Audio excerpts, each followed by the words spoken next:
Okay, Chelsea, so I think we should go ahead and get started. I've always just admired your work in the health and wellness space, especially because, let's just be honest, there are not a lot of people who look like us in that space. And the fact that you've always done so with such a degree of professionalism and just giving away resources with a kind heart has meant a lot to me. And so when I was thinking about who I would want to join the Lunchbox series, it was a no-brainer that I would invite you. So thank you for joining today. For folks who don't know you, can you just kind of say a little bit about who you are? Yes, well, thank you for that wonderful intro. So again, my name is Chelsea Williams. I'm a plant-based public health specialist and wellness blogger, media contributor, all things wellness. I also, I started in this space actually because I was dealing with my own personal health issues, my own personal health crisis, like many of us when we come to the wellness space. And this was long before Instagram and social media and all that. And really was angry. I was angry because I felt like I didn't have the information that, about nutrition and about food and about holistic living and non-toxic living. And when I was doing my own research to try to find my own tribe, my own community of people who were like-minded, I didn't see anyone online who really looked like me or that I could identify with. So then therefore I felt this sense of responsibility to start a platform, to share resources and to just start a tribe. And so that's what I did. Right now, I'm currently serving as a board of advisor for the Well. And the Well is a joint effort between Samsung Mobile and Pop Sugar Fitness to bring wellness-related content to primarily millennial women, but really all women. So that's what I've been working on now. Well, let's get started in the tea, girl, the tea, because the people want to know, as you are transitioning or as you are trying to become more plant-based or plant-focused in your diet, just where do you start? What's your advice about step one? Becoming plant-based, right, is maybe the end goal, right? But in the beginning, it's start with one meal a day. And usually I recommend the first meal to be breakfast because it's just like when they say when you wake up, get your exercise early in the day so it's already done for the day. So just start out with having one meatless meal a day. Again, I recommend breakfast. So that could be a green smoothie. You can have green juice. You can have, there's fruit, a bowl of fruit. You can have oats. There's so many options that you can have. So thing is to start with one meatless meal a day and then keep that up throughout the week. And I like to keep a little calendar, and I did like to keep a calendar in the beginning and just mark off my little small wins. I don't think we celebrate the small wins enough and it can get overwhelming. But we can just say, hey, you know what? I had a meatless meal every day this week. I love that. And that's something that I know Ray and I have definitely been focusing on during quarantine. But the problem that I've been having, girl, we spent $166 at Whole Foods last week. And I felt like the meals that we got only lasted 3 days. So I'm trying to figure out how to make this plant-based thing work from an economical standpoint. Any tips for that? Yeah, so Whole Foods is, while I appreciate what they offer, that's not the place that I primarily shop. The first place I usually shop is an international market. The produce is much cheaper. It's I think the quality of produce is still amazing.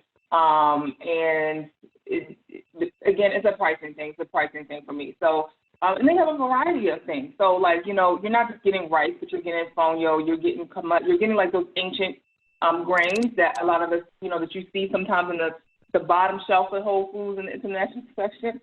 But start with the international market. Start with your smaller shops. I don't know where people are living, but, we have, you could try Publix. You could try Safeway. Don't be afraid to shop at those places. Also, I would say it's still okay to incorporate frozen fruits and vegetables. And a lot of times those things are cheaper. So when it comes to berries, my kale, my things that I get for my smoothies in the morning are primarily frozen, just because the price point is a lot lower. Well, okay. We have a question. What staple items would you recommend for someone who's just starting? I would say I like to get rice. I don't always like to get white rice, but black rice, wild rice. I would say chickpeas are awesome because it's a great source of protein. And you can roast them in the oven, so you can have them, as they are soft, or you can crisp them up in the oven and pop them almost like we would pop chips and stuff like that, just throughout the day. I definitely would say vegetable broth is one, because if you're going to be making some of those savory dishes, you want the flavor. Soups are big. I eat lots of soups and stews. So I would say beans is one, black beans, mushrooms. Oh my gosh, mushrooms. I eat mushrooms almost every day. You can make the broth out of the mushrooms. You can have as is. You can have the mushroom tacos. I mean, I actually do have recipes on my site that you guys can go and find. But I mean, I think the staples would be to always have some type of green, always some type of whole grain, and it can be the gluten-free grain, right? Always make sure you have something to add flavor to your dish. I would say make sure you have some fruit in there, and it could be dried fruit, and just filling protein-rich food. Anyone else unmute and want to jump into the conversation? So I recently switched to a plant-based diet. I'm in my 8th week. I think that this COVID stay-at-home has been a blessing because it has been so much easier for me to adjust. So one of the most notable things that I observed was I lost visceral fat. I lost body fat percentages. I increased my muscle mass. I increased my protein levels as well as my hydration. And I have a thyroid condition. Well, I don't have a thyroid. So for me, going plant-based has been a heaven sent. It's helped me to maintain my thyroid levels. The hormone that I take, it's kind of helped even that out. I have a lot more energy now that I can't manufacture with like coffee or energy drinks or things like that. It's really been a great change for me. So I would definitely recommend anybody who's thinking about it to just push forward because I find I don't miss the things that I've given up. I just have a different relationship with my food now. I'm so happy that you shared that. Thank you so much. That was so you hit the nail on the head with a lot of this stuff. I too came to this lifestyle because I've had thyroid disease my entire life, and I had an overactive thyroid, and then later on I had the radioactive iodine treatment that basically kills off a part of your thyroid. And I didn't want to be sluggish. I didn't want to be low energy. I didn't want to be prone to weight gain, like all these things that were our lifelong diagnosis. I didn't want to accept that as my new normal. And what I learned is, even through these packaged foods, a lot of these processed foods, is that they contain endocrine disruptors. So for those who don't know, our endocrine system, right, is, our thyroid is part of our endocrine system. And our thyroid controls things like our weight, our mood, our hair, our eyes, our skin. So it's bigger than just weight loss. It's overall health and well-being. And I think you really hit the nail on the head with that, with your testimony. So thank you again for sharing that. Okay, one of the last questions I'm going to ask you is, take us through morning to evening, kind of what an ideal day is for you as far as diet is concerned. What do you eat for breakfast, lunch, dinner, and any snack? So usually in the morning, I'm like on this apple cider vinegar, lemon water kick. So I usually start my day with that first thing. And sometimes I'll add a spoonful of black strap molasses to it just for the iron, because the vitamin C in the lemon helps your body to absorb the iron better. So I do that because a lot of plant-based folks can be low on iron. So I do that. I'll have a smoothie in the morning. Like I said, I add my protein in there.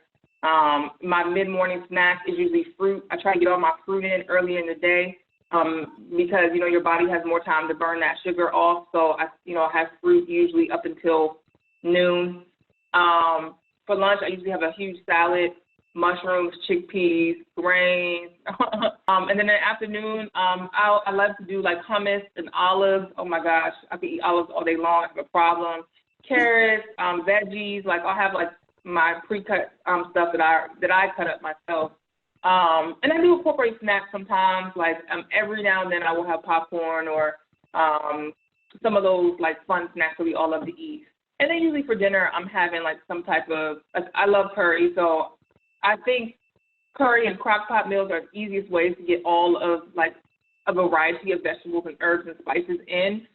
So usually I'm having a dish like that, something I have pre-prepared. I usually don't start having cooked meals until like later on in the day. So I try to eat more of my raw foods and stuff in the day because I eat a lot of raw food. And that's it.